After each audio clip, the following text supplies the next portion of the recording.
그렇습니다. 예배할 때 가장 행복한 성도들의 모습이 되는 줄로 믿습니다. 마음을 담아 귀한 찬양으로 영광을 돌려오니 이 귀한 찬양 우리 하나님 흠양하신 줄로 믿습니다. 우리의 삶이 계속해서 그런 모습 되게 하옵시고 오늘 주신 말씀을 통해서도 우리의 결단이 있게 하옵소서. 성령은 임재하사 강한 바람처럼 세면 음성으로 말씀하여 주옵소서. 예수 그리스도의 이름으로 기도하옵나이다. 아멘. 지난주에 이어서 이번 주일도 출애굽기의 말씀을 연장선상에서 함께 말씀 나누기를 원합니다. 지난 주간에 나눴던 말씀 간략하게 기억하면 그렇습니다. 네가 선 곳은 거룩한 곳이니 신을 벗으라. 하나님의 부르심 앞에 모세가 섰고 하나님의 부르심에 이제 응해가는 과정 속에서 오늘 말씀의 제목은 여호와 앞에 대대로 지킬 것이니라. 이스라엘 백성들이 출애굽하면서 생긴 유월절이라는 절기가 이게 출발점이 되어지고 모두 이스라엘 백성은 지금도 이 유월절을 지키고 있는 줄로 믿습니다. 유월절과 관련된 메시지입니다. 본론으로 들어가기 전에 먼저 모세 일생을 다시 한번 되돌아보면서 생각해 보십시다. 모세의 인생은 세 단계로 나누어지지요. 40년은 왕자의 신분으로, 40년은 광야에서 연단받는 훈련의 과정으로, 40년은 그의 노년은 하나님께 부름받아서 이스라엘 백성들과 함께 했던 광야에서 지냈던 40년, 이렇게 세 단계로 나누어서 총 120년의 모세의 인생의 여정을 보게 됩니다. 네가 선 곳은 거룩한 땅이니 네 발에서 신을 벗으라 말씀하신 이 말씀의 명령을 따라서 모세는 하나님 앞에 부름을 받게 됩니다. 그런데 모세는 이런 하나님의 부르심 앞에 바로 응답한 게 아니었더라고요.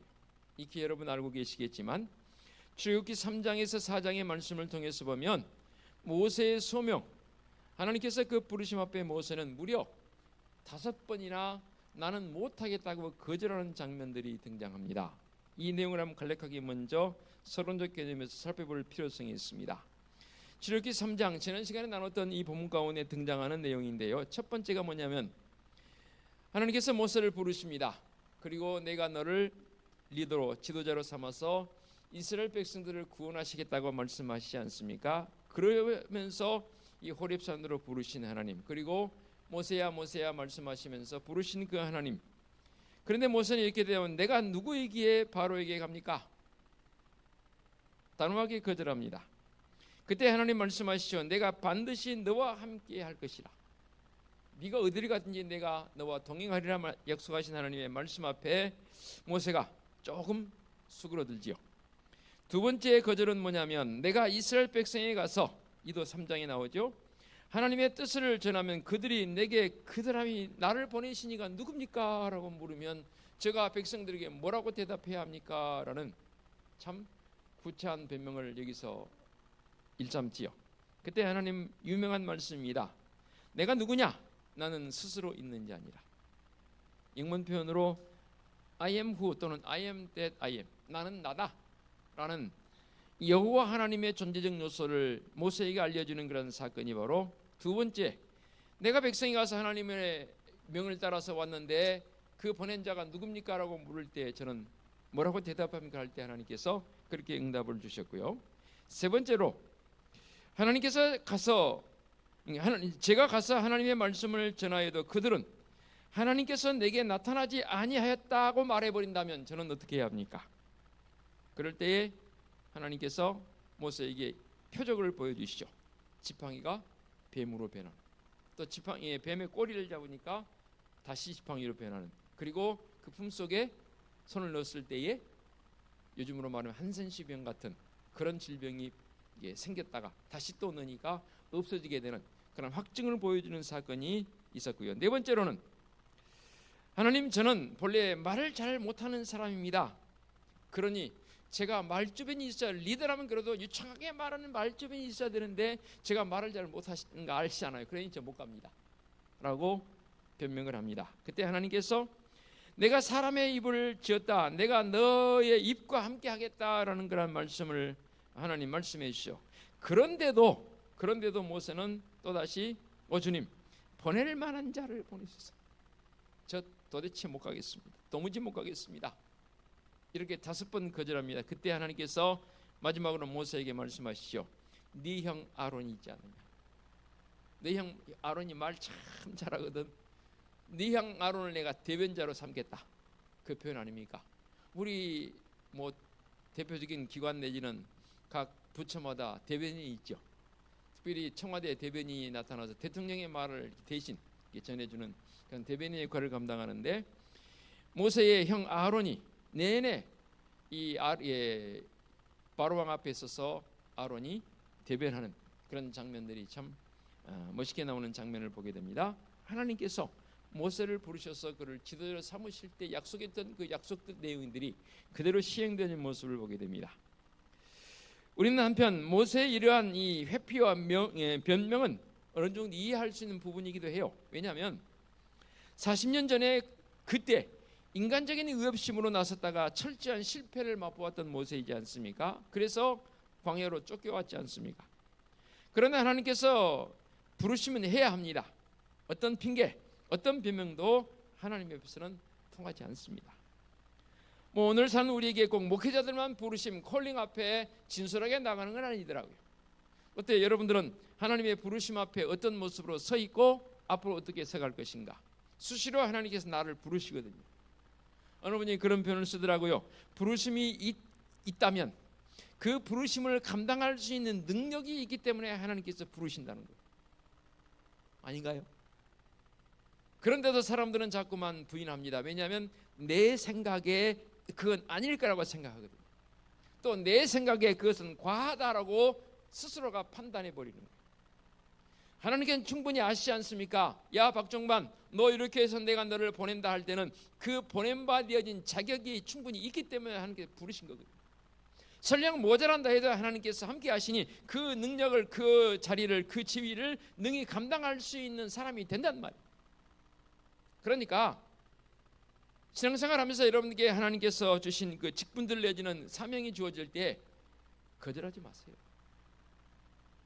물론 겸손적 미덕을 가지고 목사님 이리 맡겨주신 건 좋은데 제가 어찌 감당하겠습니까? 겸손적 미덕은 제가 이해합니다. 그건 있을 수 있어요. 그것도 한두 번이지.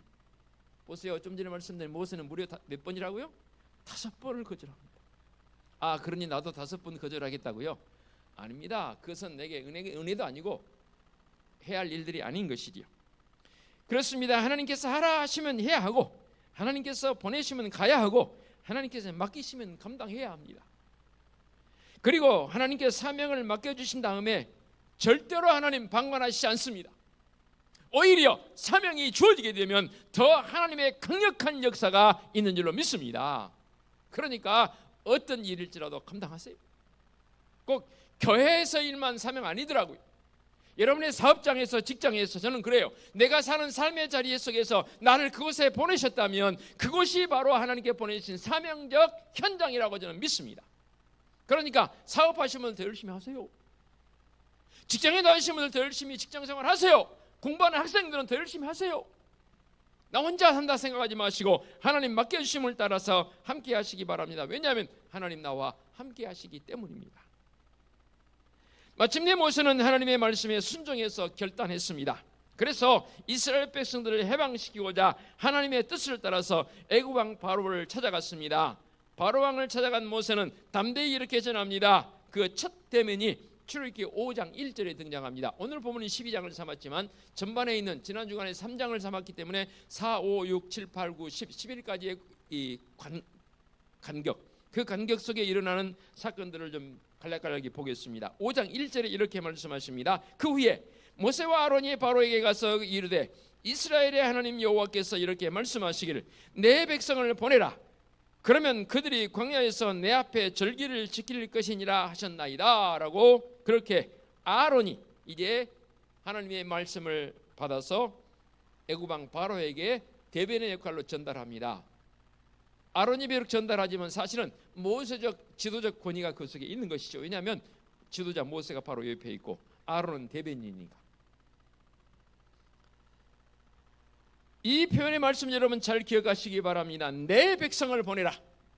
내 백성을 보내라.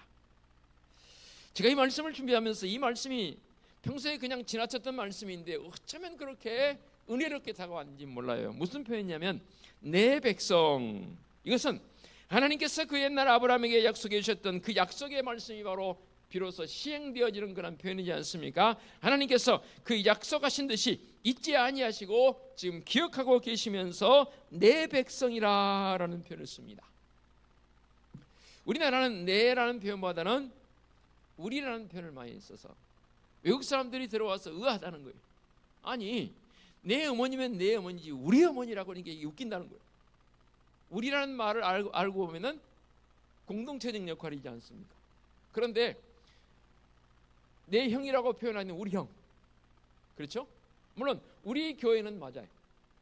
내 교회도 맞고, 이 우리라는 표현 속에 굉장히 정겨움이 들어있는 공동체적 어떠한 그런 표현이 들어있는 건 맞습니다.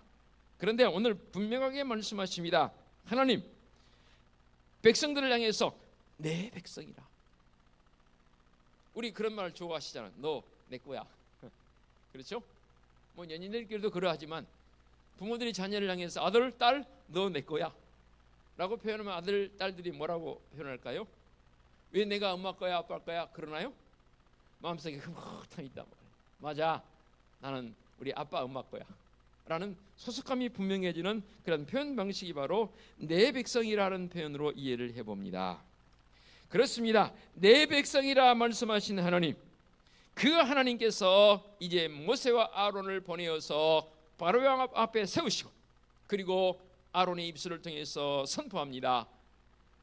애굽 왕 바로요, 내 백성을, 하나님 말씀하신다. 내 백성을 이제 보내라.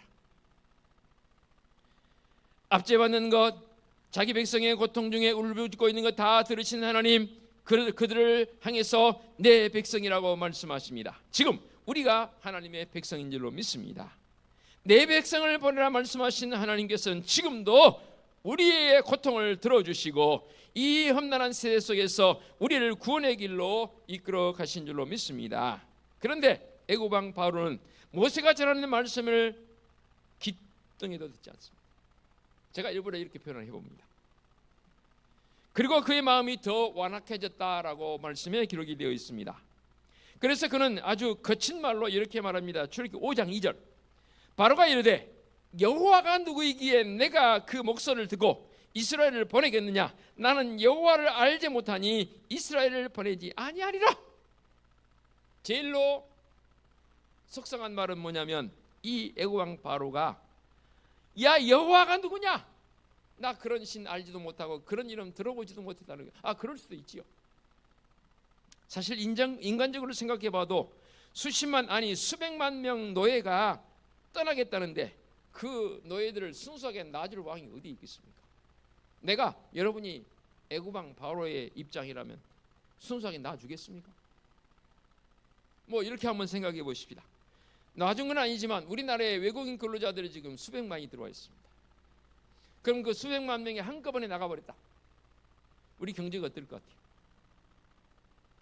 모르긴 해도 하루아침에 올스톱 돼버릴 거예요. 또 이렇게 생각해 봅니다. 세상 사람들은 몰라요. 교회가 사회를 향해서 얼마나 복지를 많이 시행하고 있는지. 물론 지금 많은 세금을 투자해서 사회복지적 개념 세계적인 탑을 달릴 정도 한국 사회복지가 잘 되어 있지요. 그럼에도 불구하고요, 한국에 있는 교회들이 이 사회복지적 관점에서 올스톱 해버렸다, 손을 놔버렸다, 어떻게 그럴 것 같아요? 이 또한 사회 기능이 올스톱 돼버립니다. 그만큼 교회가 이 사회를 향해서 어마어마한 자금과 어마어마한 인력을 동원해서 봉사와 섬김과 사실 복지적 관점에서 교회가 함께하고 있습니다. 그런데 정부에서 아는지 모르는지, 또 안 믿는 사람들이 아는지 모르면 알아달라고 하는 건 아니지만 이런 기능들이 사실 동시적으로 예를 들어서 멈춘다. 그러면 사회 기능도 동시에 멈춰버릴 것입니다. 마찬가지로 분명히 장정만 60만 명이라 했잖아요. 아이들과 여성들은 빼고 일할 수 있는 남성들만 60만 명이 한꺼번에 빠져나가 버린다? 공황 상태에 와버리죠. 제가 애굽 왕 바로라도 쉽게 놔주지 않을 것 같아요. 그것은 애굽에게는 아주 큰 손실 아니겠습니까? 그래서 애굽 왕 바로는 모세가 전한 하나님의 명령을 강하게 거부하면서 가서 더 노역을 강하게 시키지 않습니까? 지금 하나님께서 자기 백성을 해방하려고 말씀하고 계시고 애굽 왕 바로는 이스라엘 백성을 해방하지 않겠다고 거부하고 있습니다. 대치 상태입니다. 그렇다면 이제는 결국 대치 상태에서는 뭐예요? 싸움밖에 없는 거예요. 서로가 거절하니까. 하나님께서는 순종하지 않는 바로에게 모세를 통해서 10가지 재앙을 내리지 않습니까? 간략간략하게 10가지 재앙 빨리 짚고 넘어가겠습니다. 가장 첫 번째 재앙이 뭐였습니까? 나일강의 이 모든 물들이 다 피로 변해버립니다. 물이란 물은 다 피로 변해버립니다. 여러분 영화를 보셔서 아시죠? 끔찍하지 않습니까? 마실 물들이 다 빨간색으로 변한 피로 변해버렸습니다. 여러분 어떻겠습니까? 두 번째 재앙이 뭐였습니까? 온 집안에 개구리가 들고 있습니다. 징그럽지 않습니까? 제가 원래 시골에 자라서 어렸을 때 이게 농사를 하거나 또 모내기 할 때 맨발로 하지 않습니까? 이게 논두렁을 거닐다가 우연찮게 어떤 개구리를 밟은 적도 있습니다. 몇 번 밟아봤습니다. 맨발에 개구리 밟히면요 그 느낌 어떨 것 같습니까? 지금 생각해도 그냥 소름이 돋습니다. 그런데 온 집안에 온 뜰에 다 개구리가 들고 있습니다. 세 번째 재앙이 뭐였습니까? 이입니다. 제가 외국 나가서 공부하면서 놀림받던 게 뭐냐면 이게 영문으로 니네 먹는 주식이 뭐냐? 그랬더니 라이스. 그래서 그랬더니 너 딕셔너리 있냐? 사진 있냐고? 있다고 가지고 오래. 그래서 라이스 R로 시작한 그 라이스를 저기 발음대로 찾아서 그 선생님이 직접 경험한 겁니다. 그 외국 선생님이 우리 한영 사진을 영한 사진을 제가 가지고 왔더니 라이스를 찾아 딱 보여주더라고요. 이건 니네들 먹니? 그러더라고요. 놀리는 거예요. 라이스가 뭔지 아세요? 이예요. 라이스 해야 됩니다. 라이스. 그래야 쌀인데 라이스 하니까 이가 돼요. 알면서도 놀려요. 왜냐하면 우리 발음 교정하려고.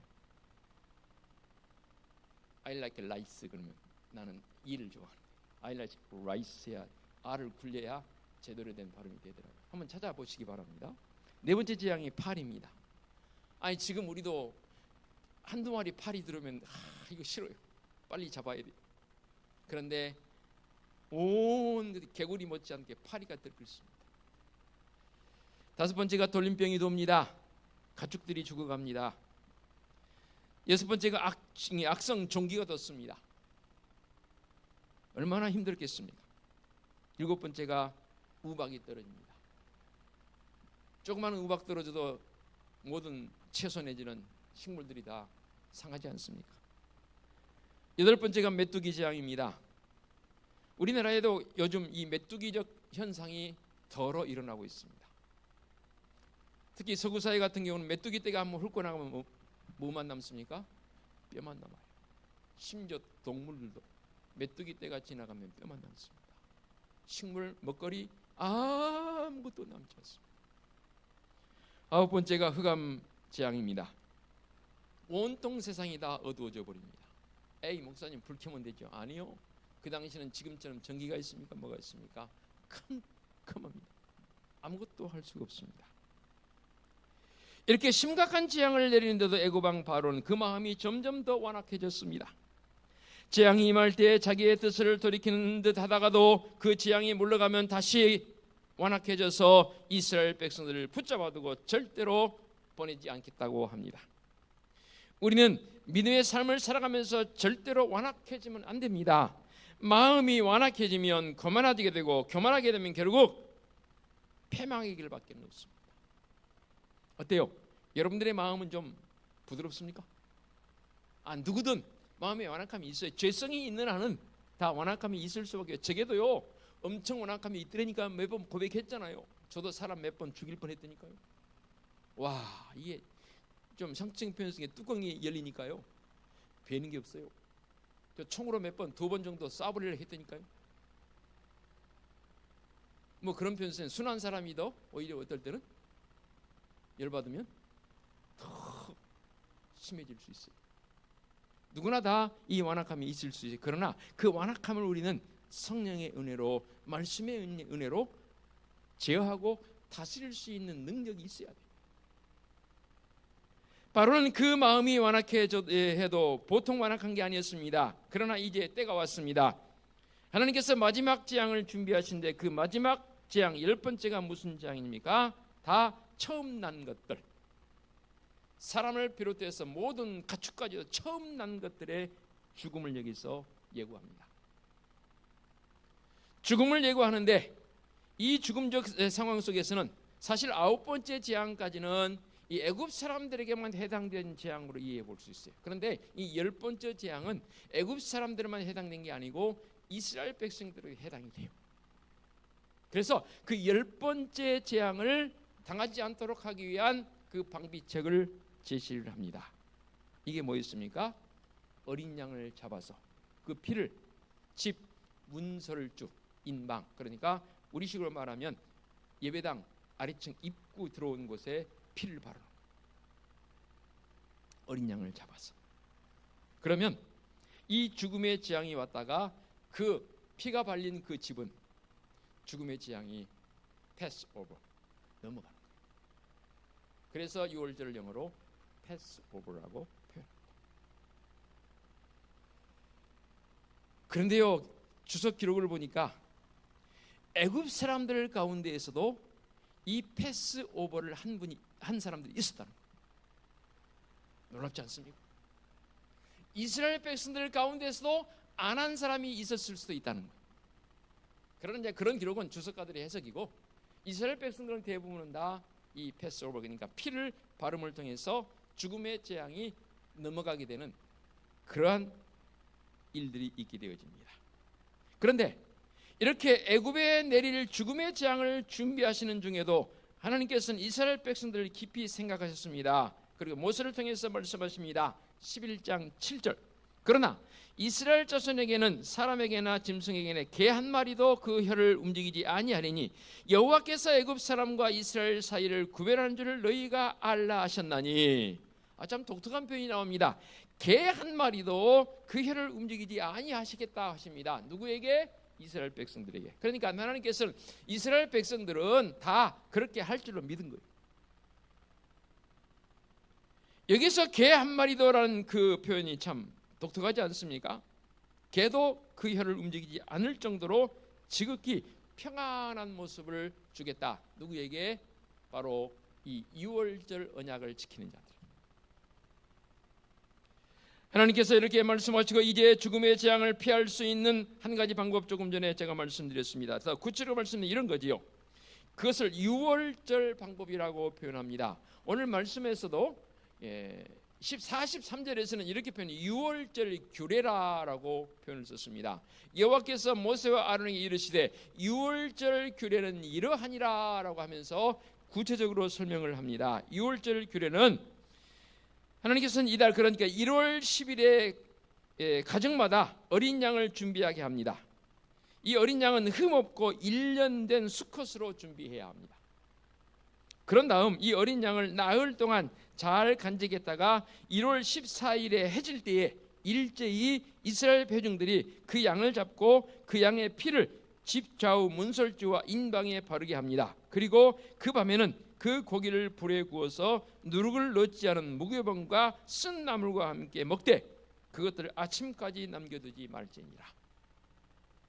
양 한 마리를 잡았습니다. 그것도 숫양 잡았는데 한 마리를 그 다음 날까지 남기지 않고 다 먹을 수 있을까? 고기의 양이 꽤 될 것 같은데 한둘이 같으면 남겠죠. 그러나 그래도 식솔들이 있으니까 충분히 먹을 수 있었을 것 같아. 그게 중요한 건 아니고요. 그리고 그것을 먹을 때에는 허리에 띠를 띠고 발에 신을 신고 손에 지팡이를 잡고 급히 먹으라는 겁니다. 이것이 바로 첫 번째 6월절에 하나님께서 주신 명령인데 여기서 발효되지 않는 무교병이라고 했습니다. 오늘 본문에서는 발교되지 않으니라고 번역을 다시 해놨어요. 누룩을 넣지 않으면 당연히 발효가 안 되지요. 하나님의 명령이 이렇게 이제 주어짐을 통해서 그들은 무교병과 쓴 나무를 먹으라 했습니다. 쓴 나무의 상징적 개념은 뭐냐면 이스라엘 백성들이 이 애굽에서 고통에 살이했다는 거예요. 언젠가도 말씀드렸죠. 나무는 아니지만 이 식물 가운데 제가 경험한 바로는 정말로 쓴 이 나무 잎이 있습니다. 한 2번 말씀드려 기억하시는 분은 계실 거예요. 제가 그거 경험하고 3일 동안 입에서 쓴 이 맛이 사라지지 않아요. 오늘 꼭 시행해 보시면 좋겠습니다. 라일락이. 제가 해봤다니까. 누가 이 말씀을 제가 하시길래 저도 경험해봐야 제가 직접 가서 진짜 라일락 잎을 따서 저쪽에 있을 때요. 교회에 있었습니다.